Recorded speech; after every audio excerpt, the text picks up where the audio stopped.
Well, the National Weather Service has issued a wind advisory for all of the Miami Valley until noon tomorrow. And tonight we are monitoring those high winds and any damage they might cause. And we're already seeing some power outages because of those high winds.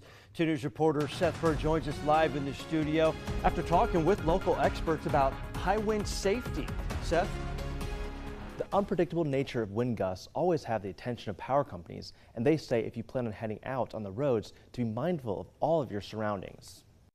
It's called a gust, so it can be a heavy, powerful one or maybe not so powerful. Which is why AAA Public Affairs Manager Kara Hitchens says high wind gusts should be taken seriously. They can come on at any moment, and they can come from any direction as well. So like I said, they could push you off the road, push you along the road. And so Hitchens recommends having both hands on the wheel and refrain from using cruise control. Hitchens also says to keep outside items like trash cans and lawn chairs tied down or brought inside.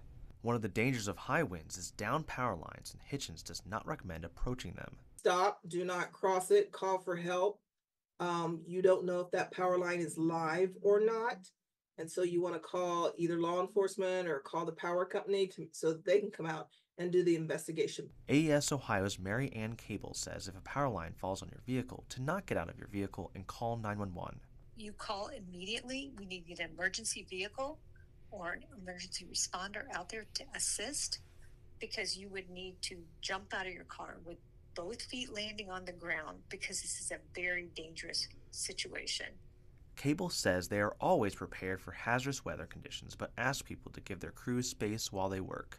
So when they're working, we encourage people to not approach our crews, because the work that they do is very dangerous and they need to keep their eye on the work.